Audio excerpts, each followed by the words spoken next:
in there? Oh, the African origin of electromagnetism.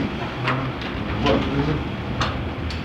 Yeah, you need to give a session on that. See, the other thing is I'm giving you an overview and introduction to a lot of subject matter.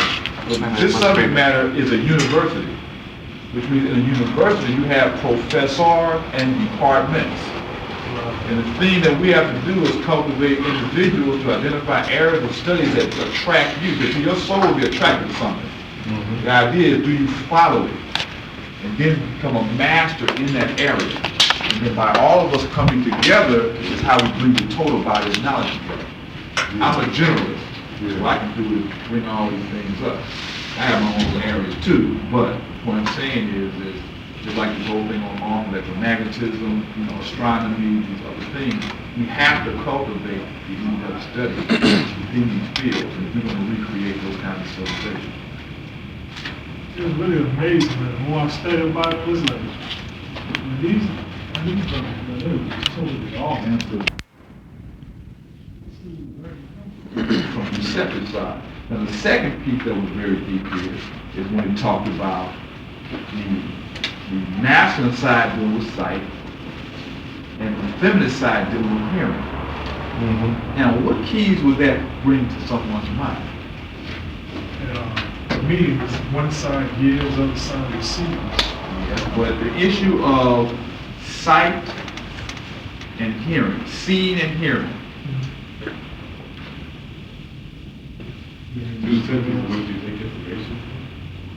I'm going to go behind that.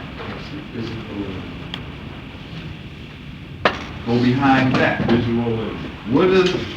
What is sight and hearing? What does it relate to energetically? Yeah. That's right. Now so sight is a function of what energy? Right? Right. And sound is a function of, well, I just get that one up. Hearing is a function of what energy?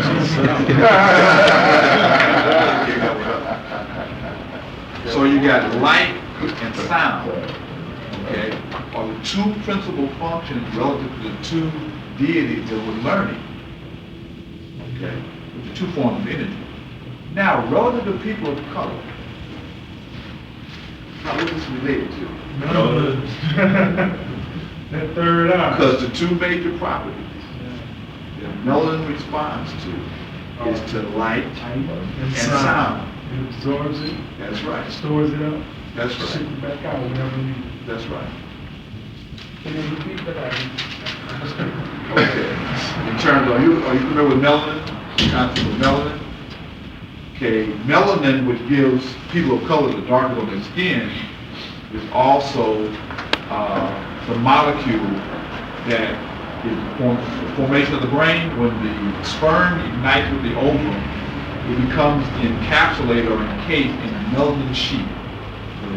Within a melanin sheath. That melanin sheath then, what is it? What do we call it? Pituitary gland. It envelops, right? So if this is the egg, the fertilized egg, that egg starts to invagulate, that's what it is, and turn inward. And that structure creates the foundation for the spinal column in the brain, for the development of the fetus, which also is melanated. So although we see melanin as skin tone on the outside, melanin is also a very dynamic molecule in the inside. It's within the 12 major centers in the brain.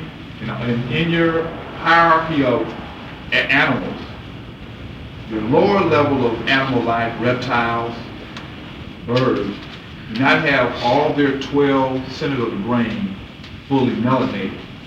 The more complex organisms, human beings, in some form, where human beings are the only entity that have all 12 of the 12 centers of the brain melanated.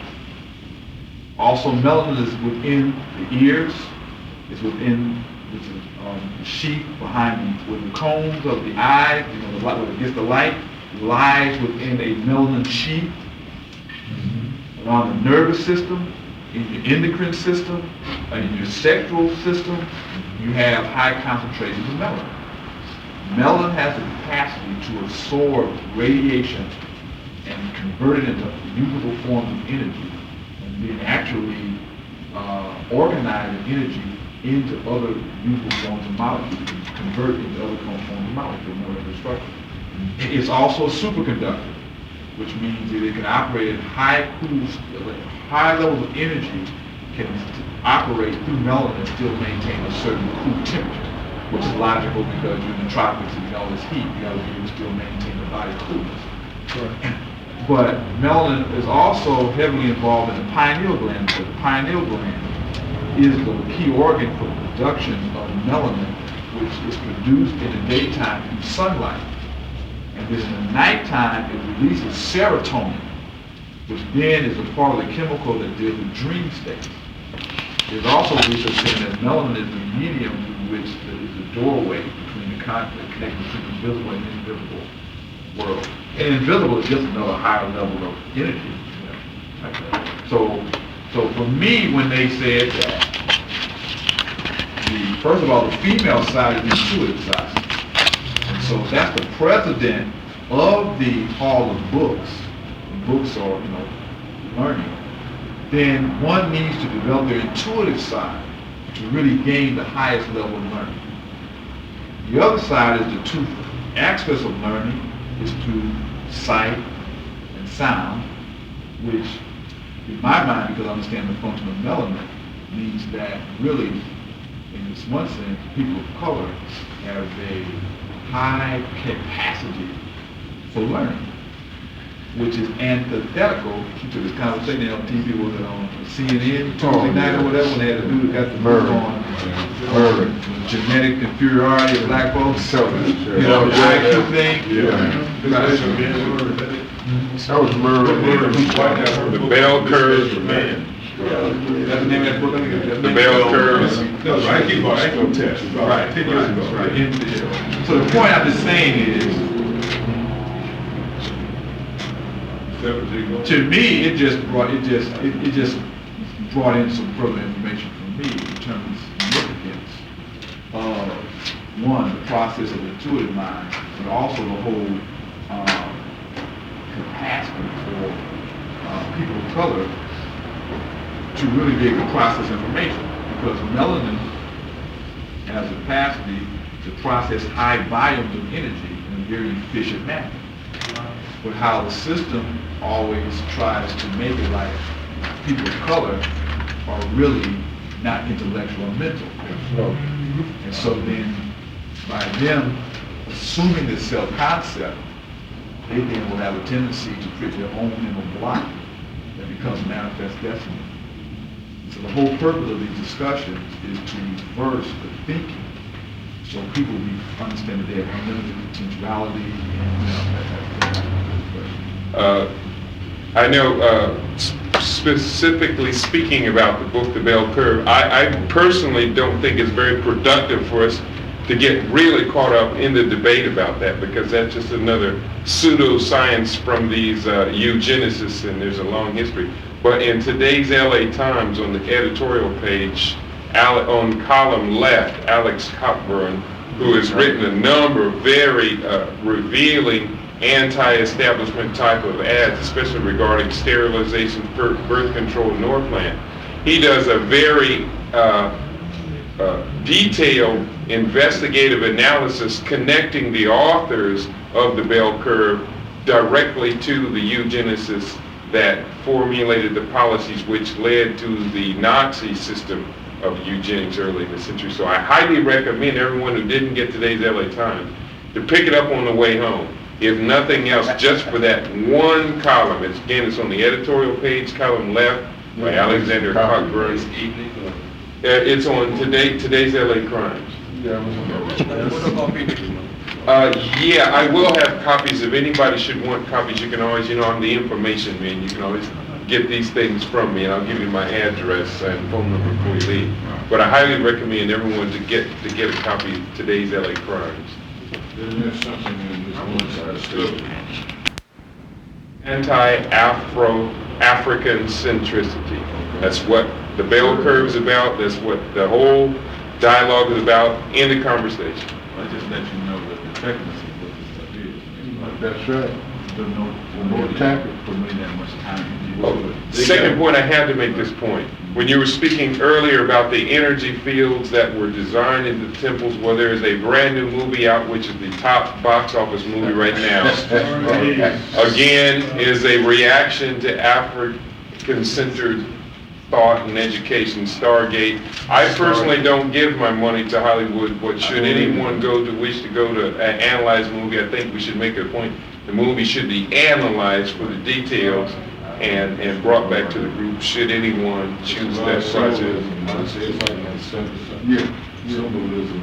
Or in the discovery, what they done, they got pistons, the vials of melon. I mean, I don't understand. Yeah, I read the Discovery issue from cover to cover. It's just pure African centered thought, period. Just raising the issue in terms of us developing our own mechanism. That's right. That's right. Because the other side of the information is you have to apply it. You can't apply it, Then you react to them. you have to be able to apply it. This stuff doesn't motivate you to become more proficient in creating a better world, then that's what the purpose is. Not just sitting here and get all fired up and say, yeah, that's heavy. To actually deal with, be able to apply this in your life and to really affect the quality of life that you're doing. That's the primary should be the motivator if you really understand. Let's finish. I want to finish this chapter. Get negative back. As opposed to thinking that, oh, I can rationalize and slide myself through and then I'll be home safe. The last, I would like to think, well, just before I die, I'll say I'm sorry. It'll be okay. I believe that, and so that created a rationalization for me to why to do things. Yeah. Because mentally I was playing mental games with myself on this misinterpreted information. That's what people are doing today. One thing I heard on Street Science, Sunday mornings on the beat or whatever, and they were doing, the young folks call in from the hip-hop thing, talking about what they're doing. Yeah. And one of them was talking about how, well, we born dying. So we're going to die anyway, so I might as well go out and just go on and do what I'm going to do. I'm saying, well, that's a false premise. But based upon that relative position, these rationalizations are true, based upon this false premise. So we don't go out and change the basic assumptions or premises upon which people think, and people can rationalize or justify what they do based upon these false foundations. Sure. That's right. Which means if we don't institutionalize this stuff, that where it interacts with the masses, then we never will change the conditions upon which are taking into place. So then the thing is then how do you come together, gain the knowledge, and strategize on how you will infuse and institutionalize this knowledge for the public to encounter. So then if you look at the institutions where the public are being educated, then how do you get this information into those institutions or to the public mind? So if you like the media, they take these ideas, and because of their fear of a black planet, they then pervert the ideas. And because how many people in this room? Is what, 24 people in this room? I got 2 classes, 24 people, maybe other people got 12 people in that class. Don might have, what, 12, 15 people in his class? And maybe say we multiply it by another 20 classes around Southern California. That's like, what you're saying, 200 people or something? Compared to how many people in Southern California? How many hundreds of millions of people in Southern California? And so those millions of people who look at that movie, when we start talking about Kemet in Egypt, what image is going to jump in their mind? Some Kurt evil, Russell. That's right. sorcery, and stuff. So they're going to already come at you with a closed mind, unless you can come at them in such a way that you can pull them in, and then you get them to open them up and you can listen or see. But a lot of the masses are going to, just like before, it was what Cleopatra was Elizabeth Taylor, Yeah. Pharaoh, They bought the ticket. You Brenner. you know, all these guys. Yeah, you buy the ticket. Tarzan was running through the jungle while they was standing. Jay was paying. Right. And so that becomes the premise for you to make decisions. Because that's the data you got in your memory bank. God is Zeus. Now this was some their ideology that they brought into them when it came to Which is like Right, that's what, I know that, but is it another name for Osiris? Egyptian name? Asar. Sorry. I know the name. But the principle, you see, before that, the principle had many other names even before that. That's why to understand the see, a metaphysician, a Gnostic, understands the unseen aspects, which means whatever religion that's out there, they all of them are talking about cosmic principles or forces. If you understand the principle, then you can see how, that's why I class my religion as universal. Because I can relate to Christians, because I understand the true meaning of what they're talking about. What does Christ really mean? Christ is your higher spiritual consciousness, the higher self. Well, what's Krishna? What's Buddha? All these things are talking about the higher divine principle within yourself. As opposed to saying, oh, you're wrong. No, you are misinformed.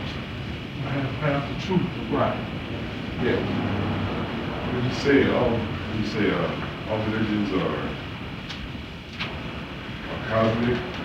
What about the Mormon guys that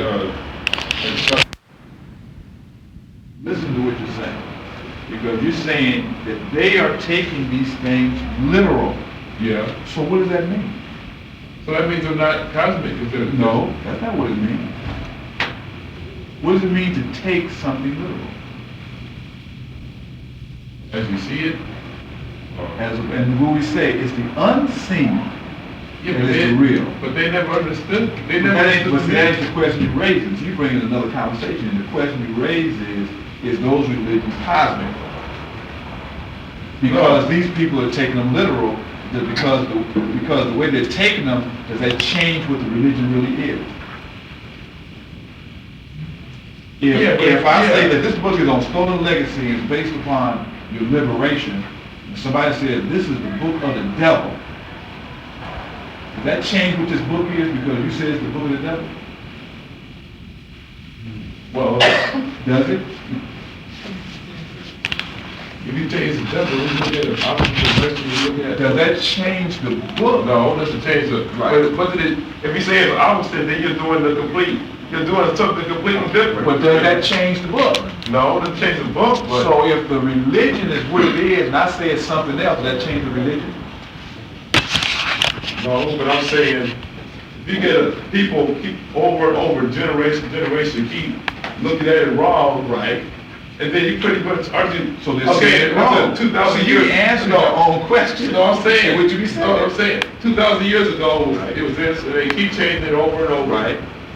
Or 2,000 years from now, or even now, Mhm. you're not going to have anything even resemble with the. So is it? I mean, you're saying it's all positive, but I'm saying after you keep changing it over and over, going this way, that way with it, it doesn't even know where you came from. It just doesn't have any. But it loses cosmic meaning? No. Yeah, wait, You're yeah. talking about the, this is, we're gonna finish on this. The question, the issue is how people interpret something. You're talking about interpretation. Yeah.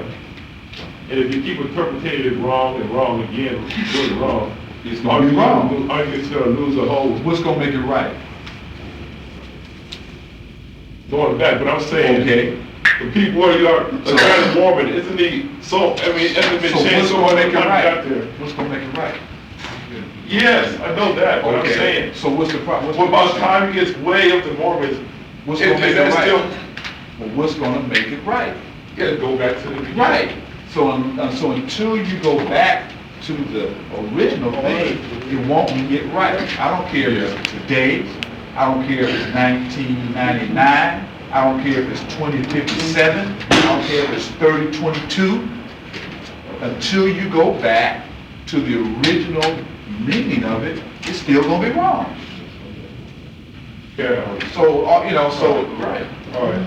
So, I also noticed that the story of Jesus and always, I noticed in James Rogers' book, Sex and Race, he had that thing from Cambridge Encyclopedia where all the saviors, had the same story. right. Was that just supposed to be a meaning, a parable that was taken literally by the Jews, or is this one section of the? Again, if you listen to your question, your answers are in your questions. The way, listen to what I'm saying, because everybody is here. If you need to listen to what I'm saying, I was just trying to make sure. you know more than you're even giving yourself credit of knowing. Because the way you frame your questions, the answer to your question is in the way you say your question. And so for you to be able to say that means that your mind know it already, because you articulate it. You understand what I'm saying? Yes. Now, so to me, you need to go to another level. You need to start Okay. saying, No more but. It's as to, what was it supposed to be? What was the story that, all the same beginning? What is that, 33 years old? You must have missed the class too. I'm talking about the sun god. No, I mean, what's Jesus' astronomy. story? What does the Jesus story mean then? It's What about is astronomy. It's birth of the sun. 33, what is that supposed to mean? 33? Yeah. How many vertebrae do you have in your spine? Okay, so that's, How many, you got 33 in there? right. Look at the top of your spine. Head at the top of your spine? Where's your temple? Where's your temple? Where's the temple on your head? middle? No, temples are right here. Yeah. What part of the brain is this? This is cerebral cortex. The cerebral cortex, what is housed in the cerebral cortex? These are your higher thinking faculties or capabilities. Okay, so the basic story was just a meaning. What do we say? We say Yes, all so the, they taught the so do you know the truths meaning? in fables and stories and myths. Okay, well, they know. There The are only people in truth- Africa that know the meaning, what that's supposed to mean. Some, yeah. The only way you know is you That's gotta what be initiated. Okay. The uninitiated will misinterpret the symbols. Okay, you told me last week, see, I always looked at that and I said, wow, the 12 guys, the same life, and it's more as well. I'm 16, all these guys with the same life, but then you said last week that it was all supposed to be taking symbols and change everything. That's right. I say now, I want to ask this week, what is that, do they know what those meaning? Those who are initiated do Don't know know. what that. Those who are uninitiated don't. In other words, you become initiated, you have to go through the initiation process of being trained in this knowledge. Okay, what country? And they close the mystery systems, right? Yeah. So that people will be shut off from the knowledge so that they could then control the religion to control the masses. They push it down. There's a law of ark. I was gonna ask you about They took that that. ark and put it back into the storehouse and hid it so people wouldn't know. They got stuff like that for real. The Ethiopians say they have the There's been inventions made that where you could have various engines and motors and appliances that would probably last you for your whole life, that they won't even put out because it would undermine the capitalist system. Oh, yeah, like cars, big cars. Other things. So the same thing, they got knowledge stored up that they want to get out because it would undermine the capitalist system. Okay. Especially the English and the French, It was journalists. Yeah, but they got it in the Okay. basement of this castle. You got one more question. Are we gonna do this, handout? Now, they didn't get to every religion, they got to the Aztecs, they got to Egypt one, but, like the Hindus and everything, they should have had didn't they have a mystery system right there? Every religion has a mystery system. I don't remember anybody, going and burning down any Hindu libraries or anything, would it? Oh, they've had their What? They did. Sheriff being burned, ask me about it. Still going on. Yeah, a lot of things being burned. That's right. Still going on. That's right. Okay, are we, wrapping it up. You want to go through this? Yeah, I thought you were going. Well, a lot of these handouts I'm giving for your own edification. We'll talk about a little bit about like Alexander. The critical point is to raise the level of intellectual dialogue and discussion that we are engaged in. So that hopefully we will go out and nucleate this level of discussion and dialogue with our contemporaries and counterparts throughout the community. In a microcosmic sense, we can duplicate the same strategy that was used in Canada. Create a center of learning, educate individuals in a center of learning. Those educated individuals go out and colonize the community. That's right. Chad. That's right. And through the closing of that process came the decline of our civilization. Only through the reinstitution of the process will our civilization reascend. That's right. That's the real revolution. That's it. That is the revolution. Now, it says here that the revolution of the writing, and I'm assuming the other component of the writing is reading what has been written, was more important than fighting the actual battles. Is that as relevant today as it was when Africans ruled the world? I think it is. And the other piece is to understand the philosophy that is being articulated in the book. In terms of by living a life of virtue, which means that you need to memorize the virtue. My brother, what did I just say? And you're the main one saying you ain't been in class, and you come to class and you're in another discussion. I'm giving you the high point of the night. He was doing something else, wasn't he? I apologize. Hey, key points here. Yes, that's all right. I'm focused now.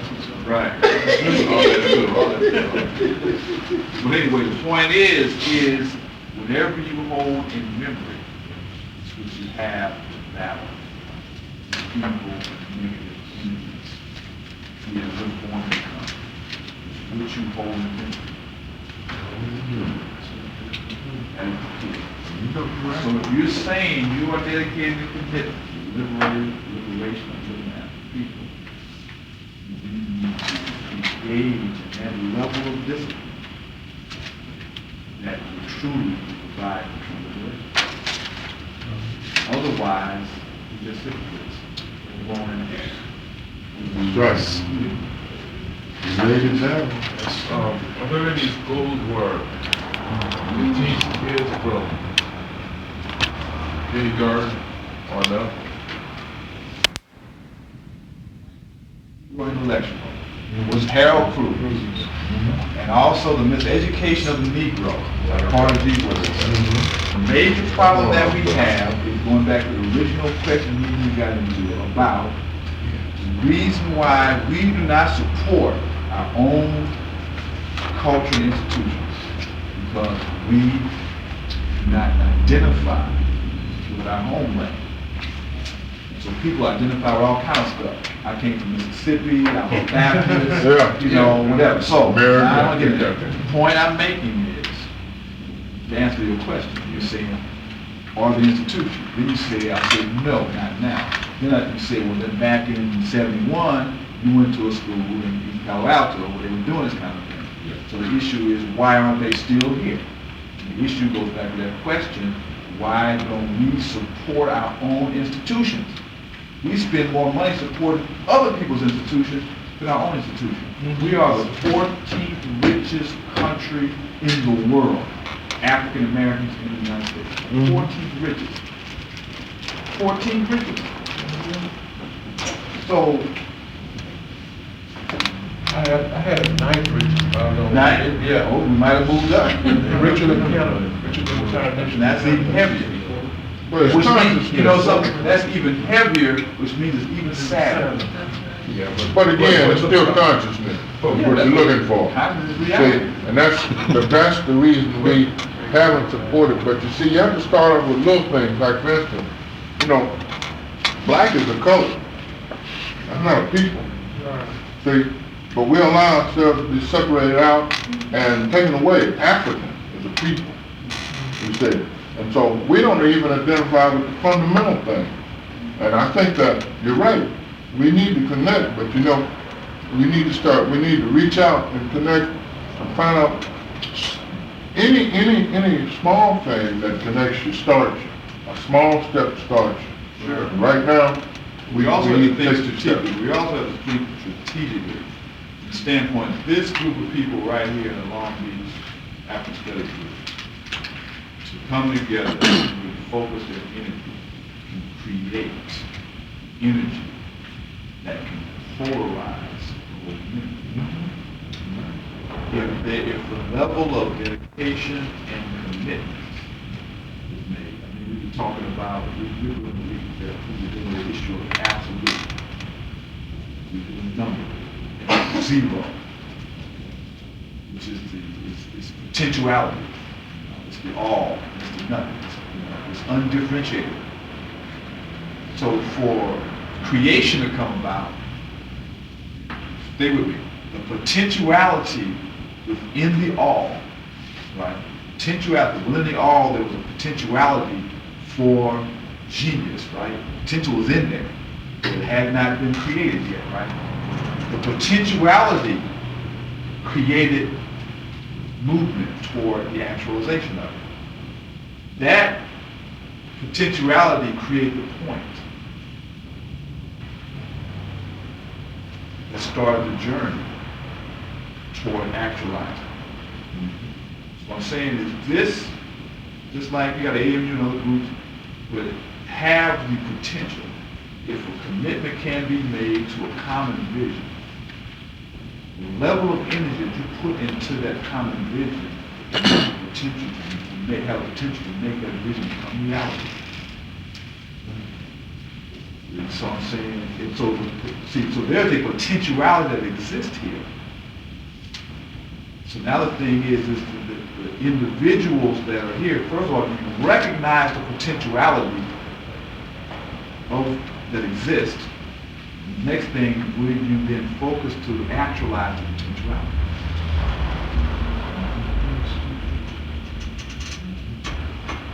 You know the thing that Jerry used to call when we had a staff meeting,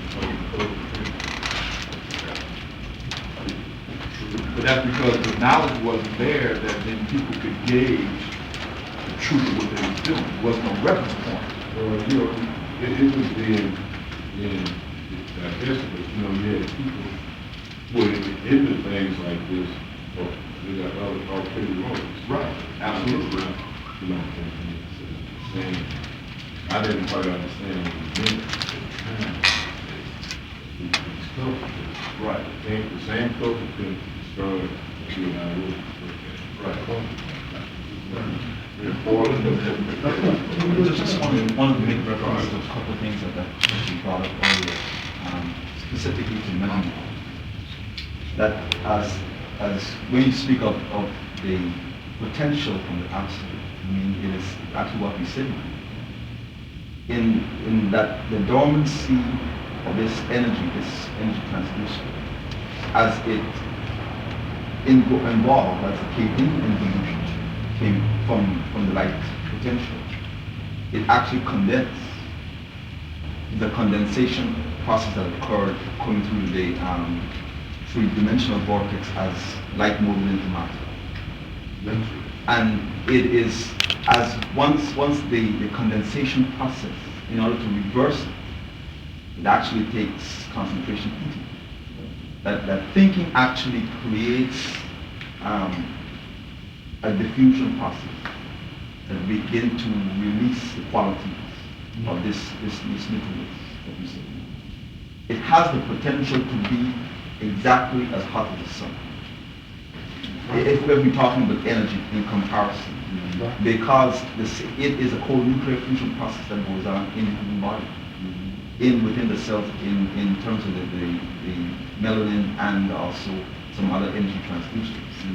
That you talk about billions of degrees of temperature, Fahrenheit temperature, within contained in these microscopic nucleus. That I mean, starting with a phenomenal experience in terms of not only reawakening the dormancy of life potential, but bringing it back to its absolute potential. Or how this melanated, so it's super conductive, so it's able to handle that lower energy without destroying the right. It's all But the thing is, that's why the level of the discussion, that's why I'm driving you to go back to the deeper aspects of your questions, because the deeper aspects of your questions are resonating at another energy level. And by you engaging in interacting with that level of thinking, it starts to raise the temperature and activate you to another level. More, that's why it's important for you to go back and study the material, not just read it superficially, but study it.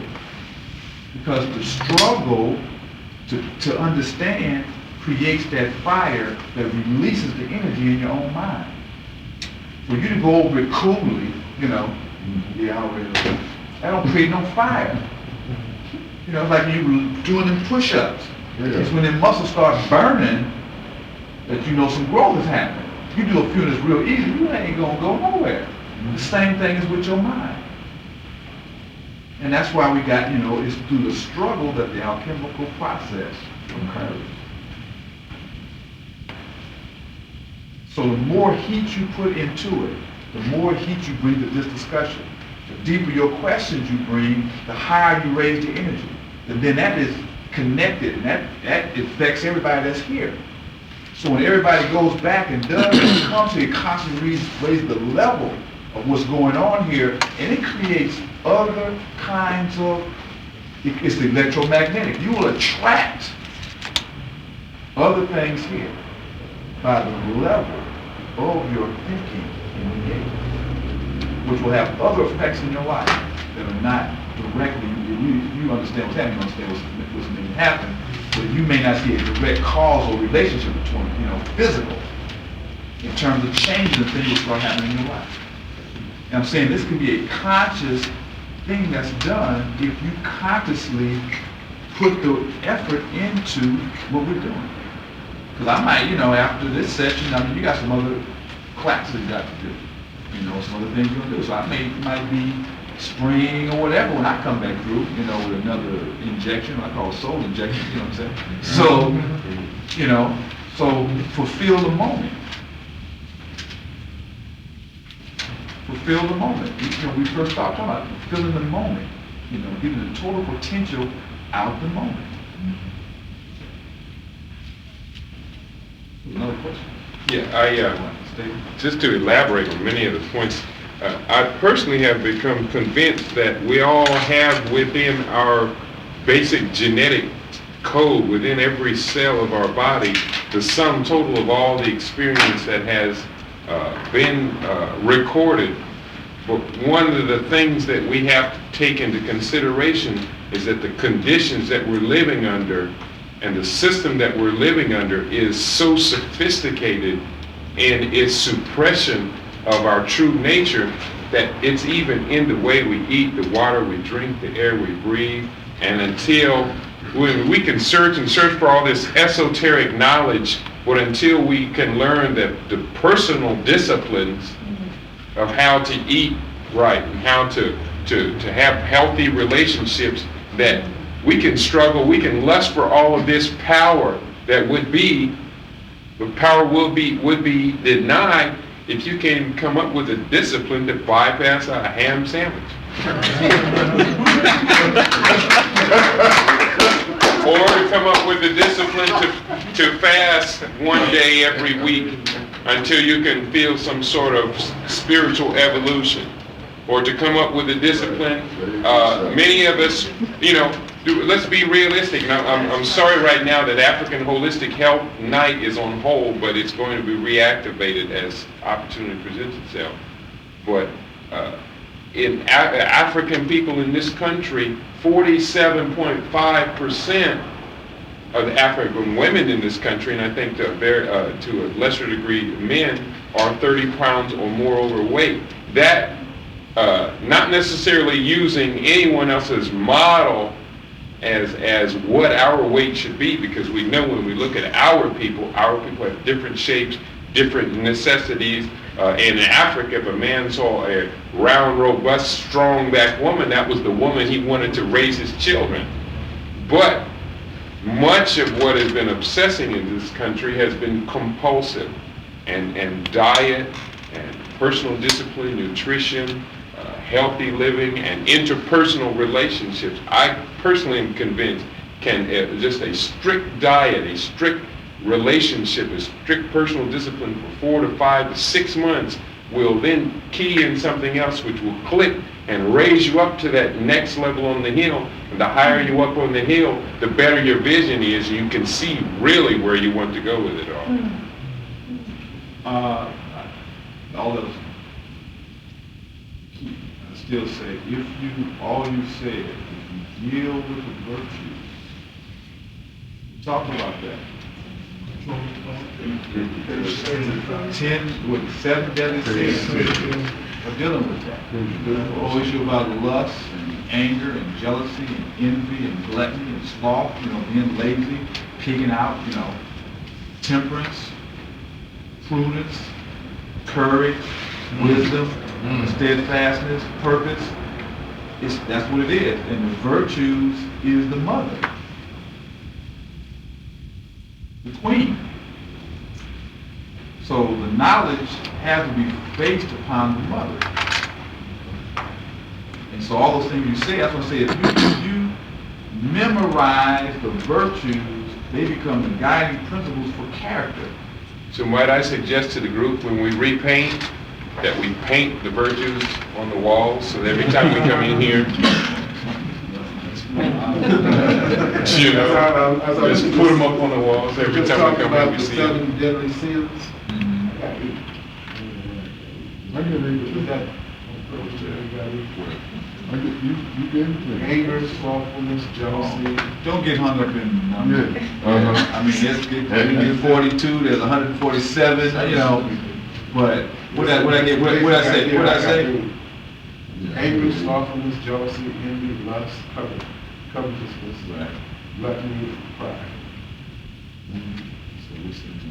One of them is caught up in the other. Yeah, we looked for that before we never Anger, did the one that. that's caught up in one of the others. Anger is in there.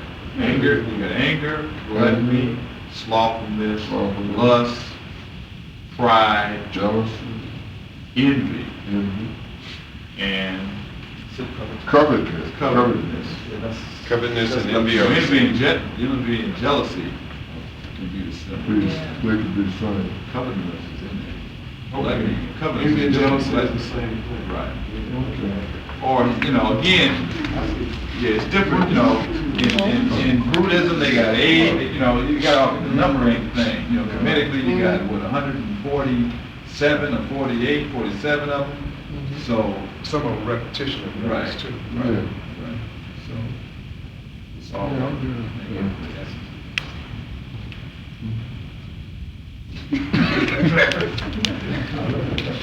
This is what I was wondering about this. In America, a lot of people use the word nigga a lot to refer to each other. Do they do that in Africa or do they? I think it's an English word. What about? They probably got another word over there. No, but I'm just wondering, do they in England or maybe South America? Is that just America? I'm not sure. They use it over there too. No, I mean, for you. What about in Africa? Gain money to try to manipulate people.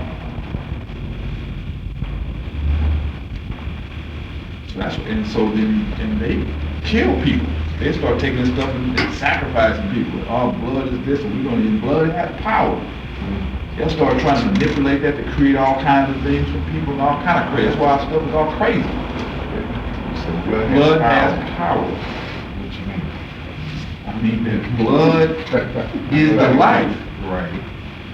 It has a power and a force and an energy to it. Within itself. It's a force or an energy.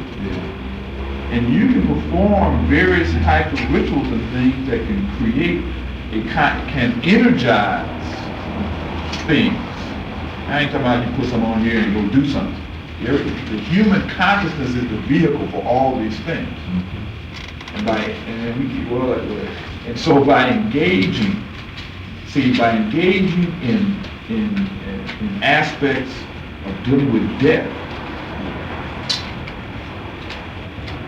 where the people's minds are when they're doing this, their minds actually feel that they're incorporating the life force of that thing that you're destroying, that they're incorporating the life force of that thing into their own selves.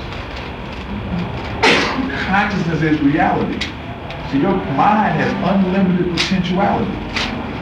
The only thing that limits your potentiality is your thinking. The restrictions you put on your own thinking. So then if you engage in certain activities where you truly believe that you're empowering yourself, and you have belief and faith in this, you can create power. Now it's going to be perverted because your bases are perverted, but you still can go out and do things with that because energy is basically neutral. And energy follows thought, if you follow what I'm saying. So that's why, well, that's the basis for a lot of those kind of rituals and things. And so, but then see, that came from a different time and space when people looked at life in a different way and things like that. But it does have power. So, and I'm just saying, if you get people who can understand how people's minds work and how you perform and do certain types of rituals and things, that you can engage people's thinking in certain ways to get them to believe things or operate in certain kind of ways. You can channel people's energies. You can get people to give you power through manipulating certain things. And so that's why a lot of stuff had to be sort of secrets until you prove yourself worthy. Otherwise, you'll go out and do. That's why today a lot of this knowledge is being done through marketing and capitalist marketing techniques. They utilize depth psychology and deep psychological things that come from psychology and psychological sciences for now capitalistic gain. And so now, so they create a mentality that is now leading us to the situation we're in today. When that kind of knowledge in the past they would not be able to have that knowledge unless their character had at first been proven. Which means then we would have all this sexually related commercials and all this kind of stuff there, and then they wonder why you have all these pregnancies and other people. It's common sense why. Yes. Would it be a fair statement then to say that, when you read in Revelations, they talk about these powers and principalities. Would it be fair to say that was in Ephesians? Right. Would it be fair to say that what we're going through right now resulted from us mishandling this level of information that we had, or this level of consciousness we had? What do you think? What is the basis from which you're making that statement? What's the premise from which you are coming to that conclusion? It seems like we must have done something that brought about this. Based upon what principle? Say what? Well, I'm trying to see, for you to make that statement, in your mind, there's a basis from which you're coming to that conclusion. I guess what the bottom line would be, with the level of power that the priesthood would have had, they could have easily defeated all these invaders. That's what I would think. But they weren't able to. Or they were able to be conquered by these invaders. There's a historical, we talked about historically how that happened over thousands of years. Right. Yeah.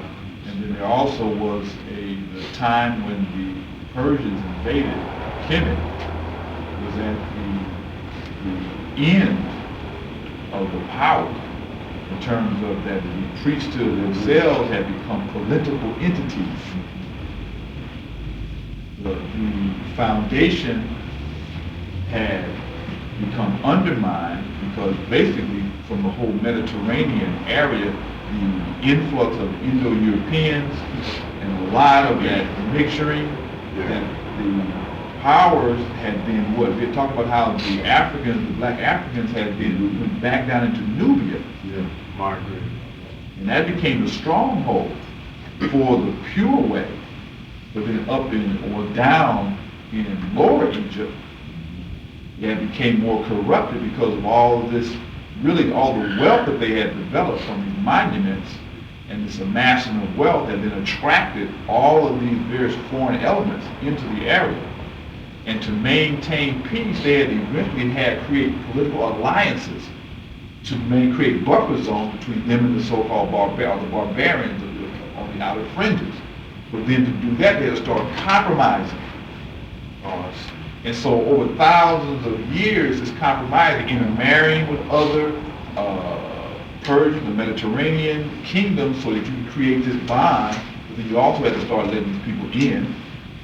And so then that started to dilute the alliances, because now you had people whose parents was in the other parts of the country, then people were trying to set up political situations so they could gain power. So you had, so you start, and then we had the chart talking about involution and evolution. Right. And how the part of this journey is we had to come from an unconscious to a self-conscious, which is from an instinctual to an ego level of consciousness. That was a part of the process. And so back to what you were saying, is when the priest could stop that, or see a part of the phenomena was that some of the priests chose to migrate out of it. And they went west, and they went south, and some went east, and nucleated other schools, other systems, other civilizations. Because if you deal with the time period, you have different individuals moving to different spaces and time, and then developing different power centers, then you had divine powers. It wasn't easy for one priest to come out there and say, oh, I got the right way, because then you had various other priests from other, they had city-states, and they had different nomes, they had different regions and different territories that had their own particular head deities, and they were vying for power. And so it's really is a part of a process.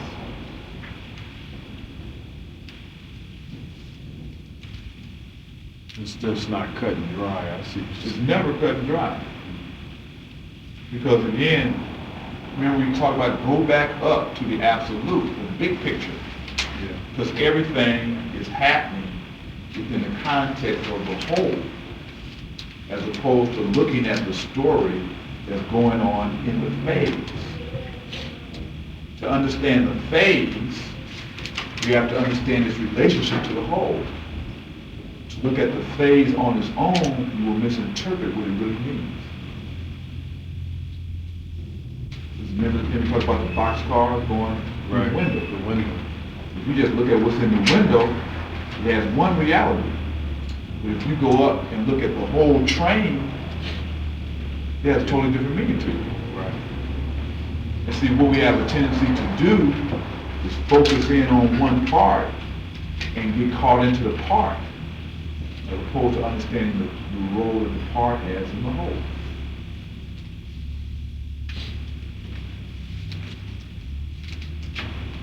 The other point I was trying to get to in terms of the premise for the statement you made is us creating the conditions upon which we are confronting today, the whole issue of karma. And that your actions create your future. And so whatever future that we are confronting is based upon actions that have been initiated in the past. And the only way you change your future is to change your actions in the present. What we have a tendency to do is keep reacting the way we reacted in the past and keep wondering why our future keeps being the same. That's why with African people, if we keep constantly tripping off of the whole slave thing and white people and all this, we're going to keep perpetuating the same present into the future. The only way to break the cycle is to go above that to a greater reference point and start operating from that reference point. And then we will change our future.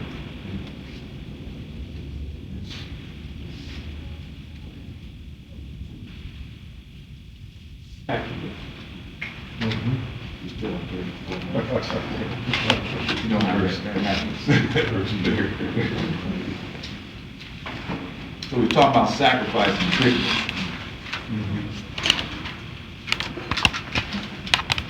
So anyway, we said, so then we're talking about the Greeks were kept out, the migration, they were kept out.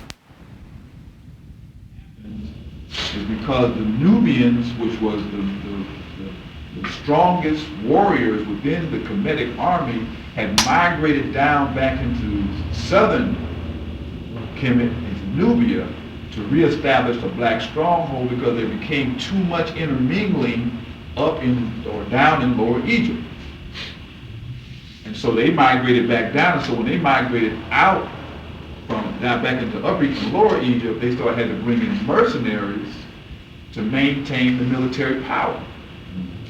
And then when they brought those mercenaries in, allowing the mercenaries in, which is same here, it also allowed the enemy to come into your house and peep your whole card, basically, they could see how you operate. And by them seeing how you operate, they could then transmit that information back to their home base, so they could develop a strategy to then come in and conquer you. Also, your commitment and ferocity in battle was less. Just like when the United States went to Vietnam. Although the Vietnamese, the United States had superior firepower because it was their homeland. The heart was greater, which can overcome all kinds. We say the spirit of the people is greater than man's technology.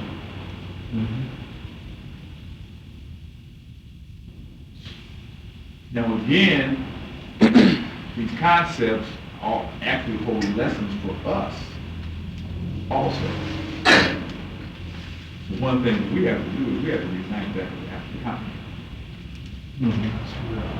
So we have to unite back. If we do not unite back with the African continent, we will never be who we're supposed to be.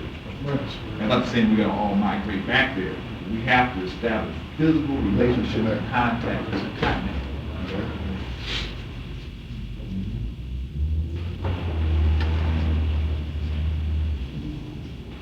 So it says, in addition to these changes, King Amasis removed the restrictions against the Greeks and permitted them to enter Egypt and settle in, what's that, Naucritus? Because that's our homeland. I heard that, okay. So, you gotta have a connection to your origin, you say? That's our homeland. That's where our true spirit and original self lies. Everything else is a modified version of the original. I mean, for millions of years, we existed there. So experience is self. And just think, just take these things we've been talking about, right? And so psychology is what? When we talk about psychology, what do we define psychology as? Is what? So the soul and what was it talking about there? It's related to this point. I'm trying to show you also how these principles inform the question. And if you can call the principles back to your mind, you can see a deeper level relative to the statement that's made. Why? So what was the definition of psychology? Well, I mean, the book I said science of the mind, science of the soul. Right. And so when they talk about it, it was a critical week. I brought the point of probably 2 or 3 sessions because it was a very important point that was related to that. Critical point that was related to that. Nobody remembers. It's the soul that knows. That's right. It's the soul that knows, and also That's what I get with this class. not as the growth of bodies, but as the soul evolving through bodies. So now, if we're saying that we've spent, experience-wise, millions of years in a physical location of continent, for us to reconnect is for us to reconnect. That we went through, you know what I think about a lot? A little bit about initiation, if you want to think about it, is the definition for magic. When I started, the reason I got into stolen legacy is because I was asking questions. People said the key to the interpretation of ancient religion and philosophy is what? Magic. The definition for magic is what? The attributes are truly, what is something to do with attributes? Qualities and attributes. Human or divine are distributed throughout the various parts. In contact with such entities release those functions. So now, we've spent millions of years on the continent. That was our homeland, our original place. That means that land, that culture is infused with the millions of years of experiences, which are energy, because everything is energy. That means that land, those experiences, those sounds, those physical places, let me go to this.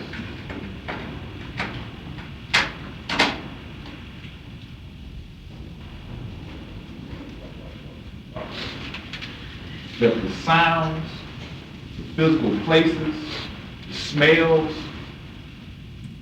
have qualities in them that by re-experiencing them will release the connection that you had with those things over millions of years. Are you following me? I see what you're saying. In terms of in a sense, it's like purification. Because, see, we became polluted by Europeans. Because the European way is opposite to our way. So we've been conditioned, these last 400 years, in a contrary way. Sound and everything. And we've maintained our own energy and vibe, and we've modified it. But it's still not pure. And so by us reconnecting, I'm not saying everybody migrate back to Africa. I'm saying to reconnect. It means both mentally and psychologically reconnect and re-relate.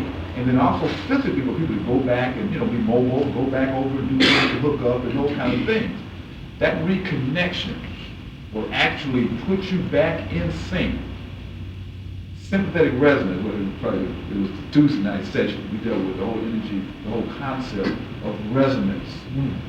And now everything in the universe, everything in the universe, the critical element in terms of also magic, is dealing with harmony.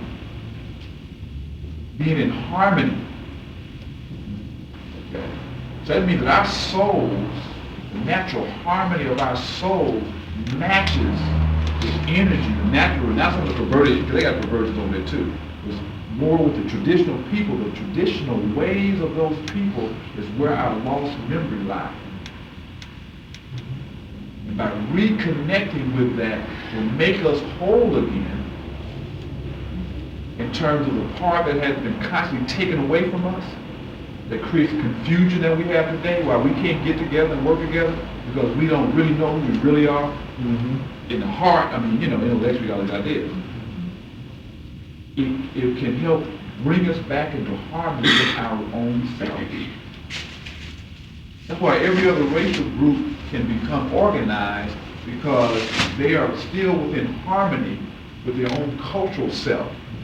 We're the only group that is out of harmony with our cultural self. That's right. And so that's why we are in a state of confusion, because we are out of harmony.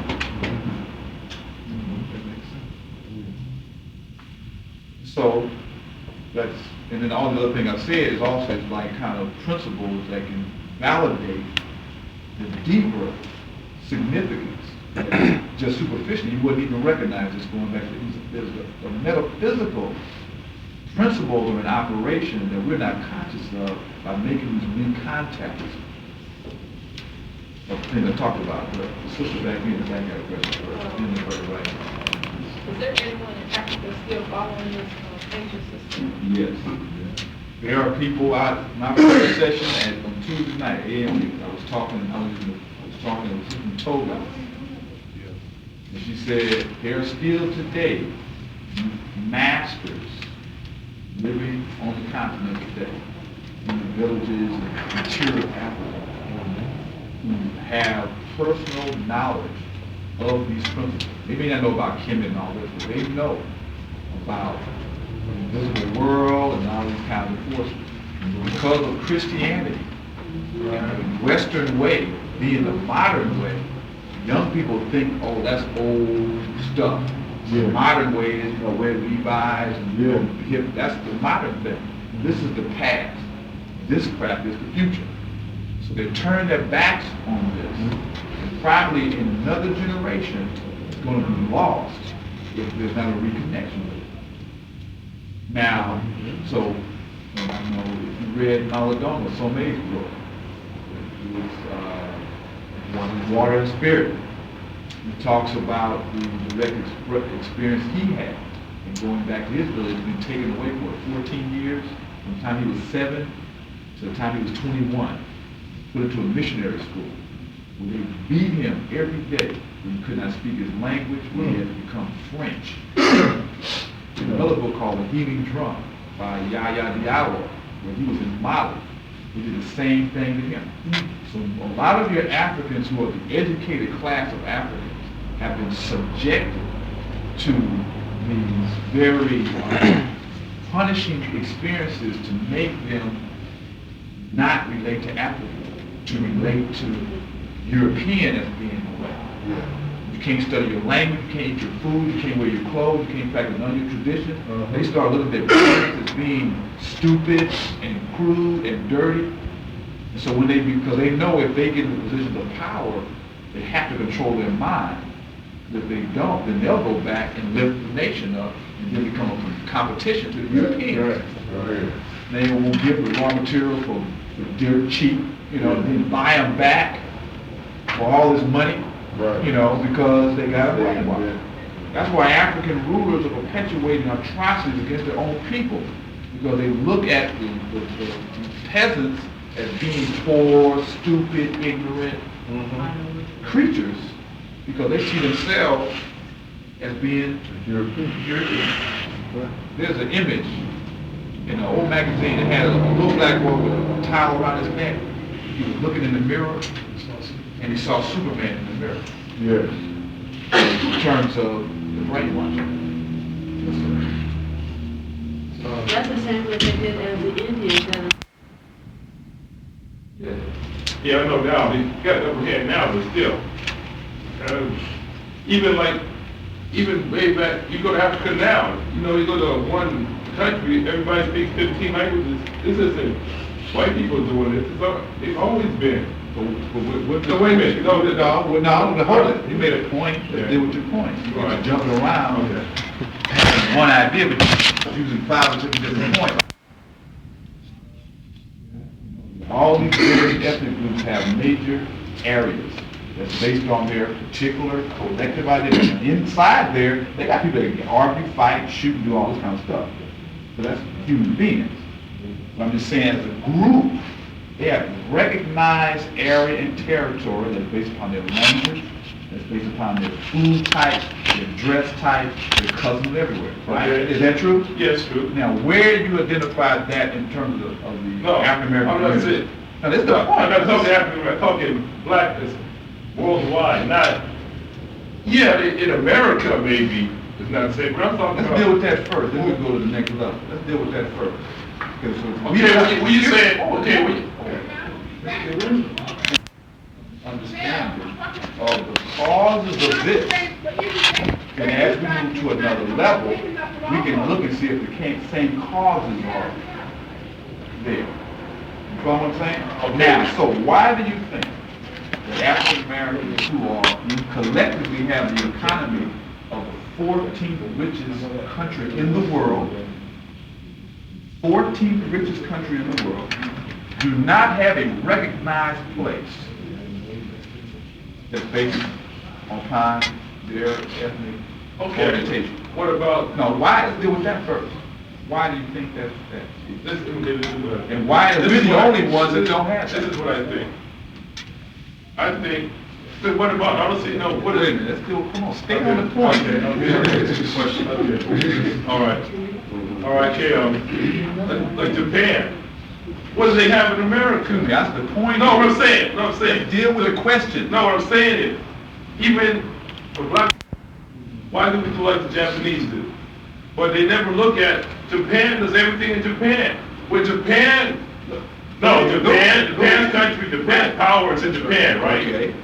Now, they never say, when Martin Luther King was, Japan was never worried about, the few people they had in concentration camps here when they were trying to take over the world.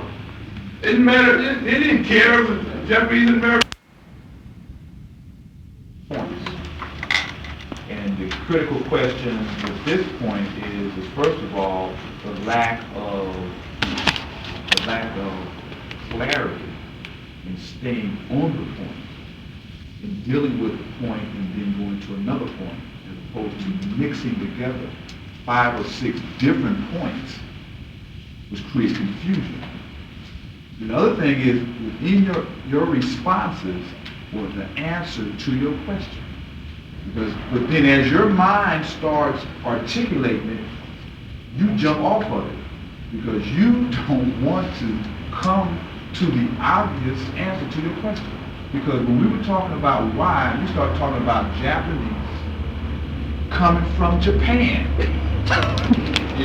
And so the question, the answer to your question was based on that statement. Is that all the other groups identify with a common place of national origin.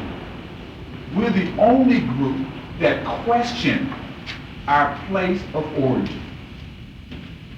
That is a significant difference. And that's why we started getting on this talking about by reconnecting with the continent is our point of salvation. That's it. Well, here this morning, you know, I'm listening to this.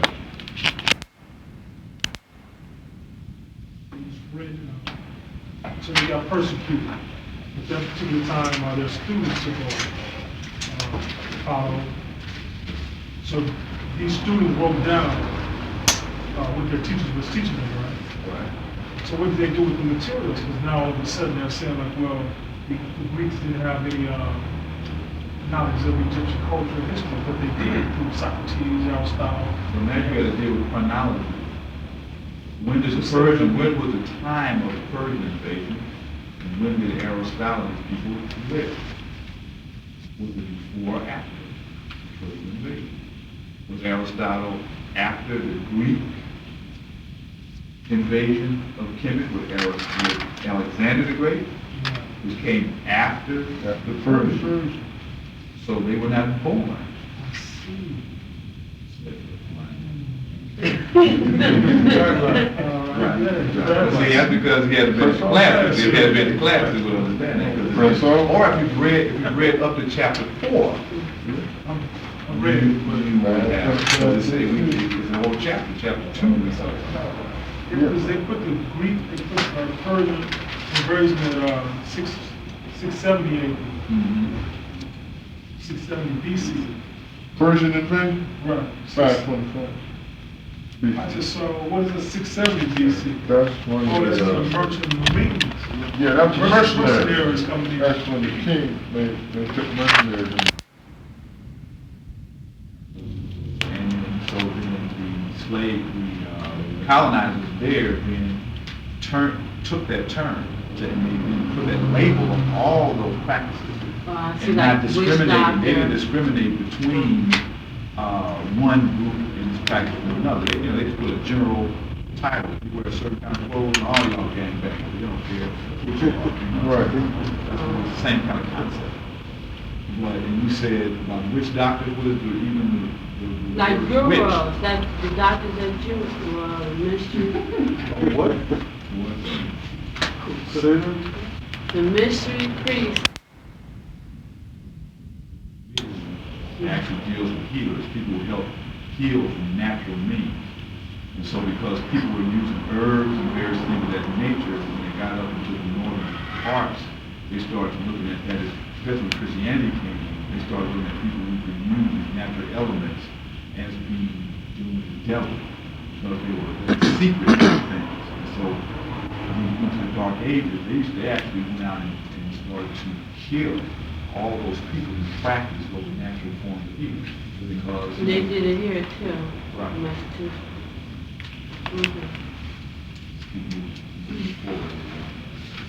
And again, the major point of these classes is start to engage us in thinking in terms of deeper thought processes, in terms of how we're thinking, because our salvation will come through the development of our minds. And if we do not launch a mental revolution, we will not gain liberation. And to get into them to launch a mental revolution, we got to develop teachers who have the knowledge that can go out and spread the information. Yes. I'm going to jump around with this here. So we talked about the Greek personification.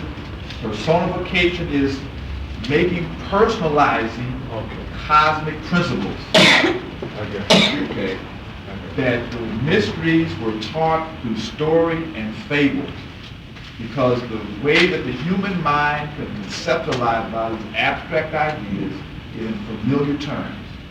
So the characteristics of the gods were put into a personality form, and the way the gods interacted was actually the way that these cosmic forces interact with each other.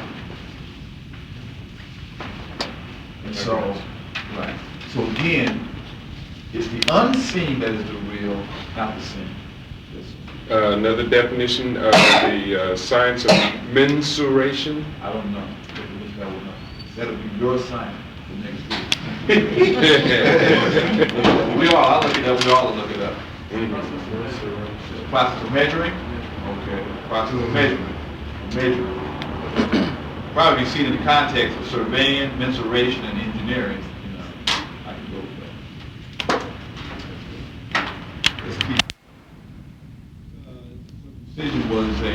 Circumcision was an ancient practice that related to the transition from childhood to adulthood. It was also an act of purification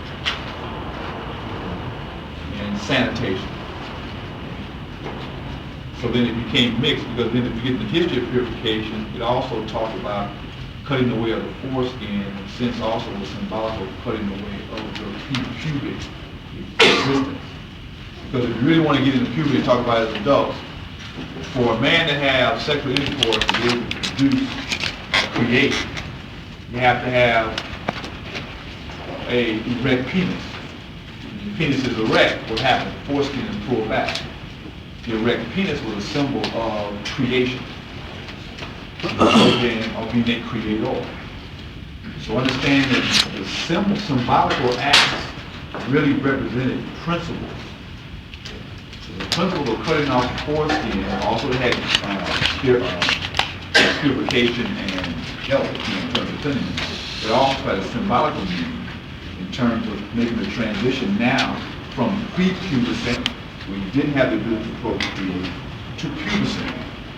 If you go back to the puberty rites and rituals in puberty, which was pre-dynastic, back hundreds of thousands of years before Kemet, when you had initiation. Because Kemet is actually the culmination of traditional systems of disciplines that were done in tribal times. You follow what I'm saying? So a lot of these traditions were carried forward into the more dynastic times. And so the whole concept of initiation, the first initiation was puberty. And the puberty initiations in many societies, there was circumcision. Because you had a female and a male, because then many times they had circumcision for females also. And then there's a book called Rites of Initiation by Iliad, Mircea Eliade.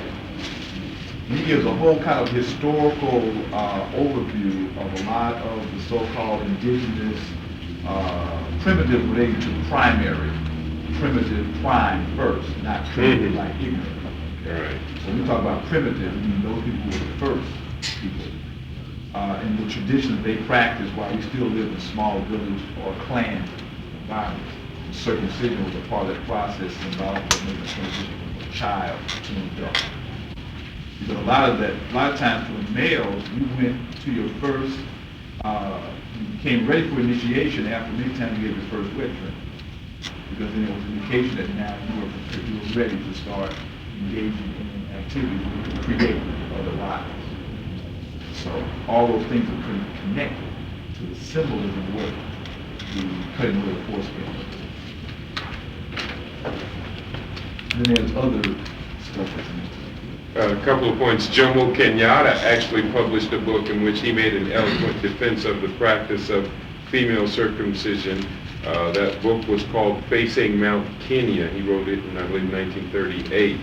And also today there is a large attack on the practice of female circumcision, which is being driven by the European feminists and their allies such as Alice Walker.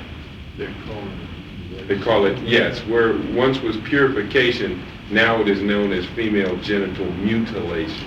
But you know, the other side of it is too, though, is that there are also various practices that are primitive practices that had a certain significance in their time and space. And as we evolve to different times and space, we have to evolve with the practice that should be modified. And then also some of those practices also related to a male-dominant environment that then now as we move into another environment, we have to re-examine those things too. So just because something was practiced a long time ago doesn't mean it's sacred. And a lot of times those things we're doing, we still live in a very small, tropical, small environment. They have certain significance.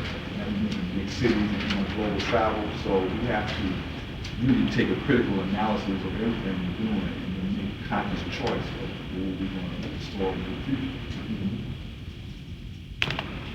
Moving forward, so we can.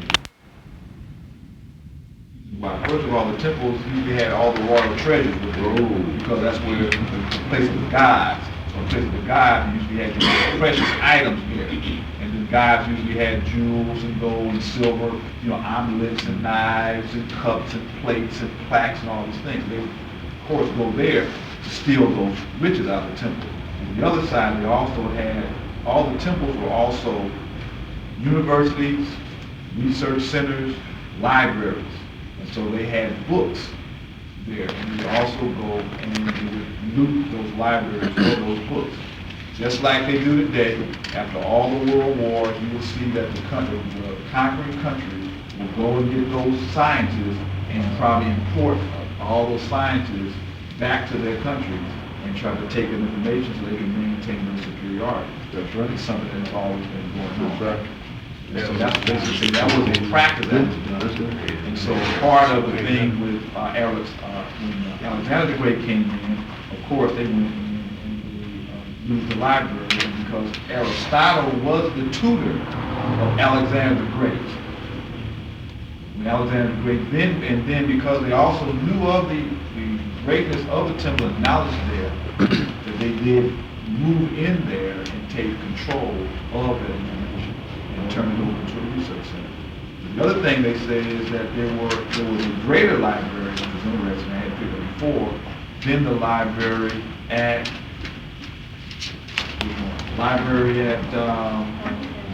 Alexander, which really wasn't Alexander then. Right. But anyway, we didn't find out what was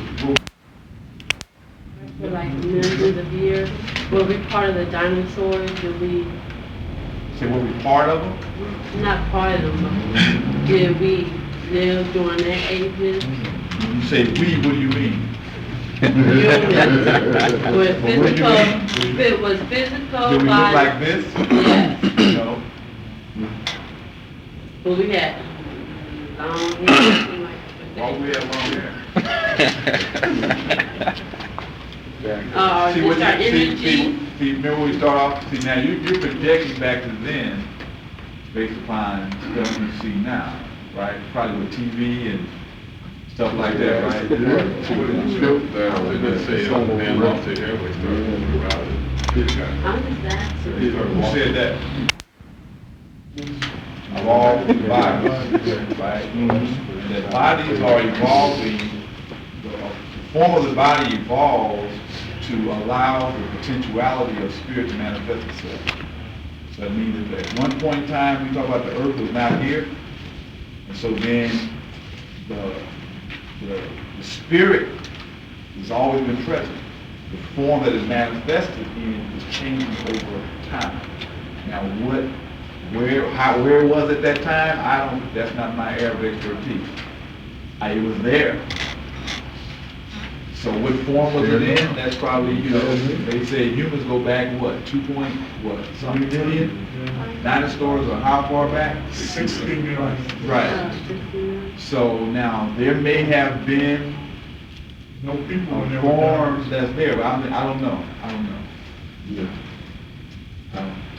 Different schools have different thoughts. When you get into theosophy, they talk about that we were in a non-physical state, and then we started to become more and more dense in terms of energy that manifested as human beings. Other people say that we were we evolved through the forms of the animal forms. We were the potential of the human was present, and then that presence started to drive those forms to evolve a body that would allow thinking and stuff to come out. So then to say that now again, I'm just talking from what I know. It could have been that those forms may have been carriers of that potentiality, but the potentiality was driving the evolution of those forms to eventually develop a form where the potential could become individuals. I mean, are you following what I'm saying? Somewhat. So, it could almost be like, say, your mother carried you in a form to allow you to evolve to eventually you could become an individual. No, teacher, I think I got something that might help with. What I did was I started at 1 billion. You see? Get a timeline? Yeah, kind of in numbers. It just went all the way down. You need to get this book, Introduction to African Civilization by Jackson, because he goes all the way back to the Pleistocene, to the microbes, and comes all the way up. So it'll be a good reference. Build architectural forms that conform to cosmic proportions, and by going within those forms, because they were constructed off of cosmic proportions, they had a resonance that matched the principles that inform the construction. And by then going into the structures, you actually could then feel the presence of the cosmic principles upon which they were structured. You understand what I'm saying? But is that what people are looking for when they try to synthesize this feeling by using pyramids and pyramidal structures? When today, Yes. I guess people use them for different reasons. Some people use them just more because they represent pyramid. So Well, they claim they had healing power. They do. If you get into the whole structure of the pyramid, usually what is it? 2/3 up from the base, there's a certain, the pyramid structure itself channels energy flow in such a manner that it can preserve things, it has a temperature control, it has a lot of other properties. And so people have used those things as like an energy chamber, to go in to help channel energy and create a certain kind of. Oh, okay, so there's a focal point in there. They've used the sharpened razor blade that preserve food and other things like that because of the nature. I've only made kind of a superficial study of it. There's a whole body of knowledge that talks about the dynamics of that pyramidal structure.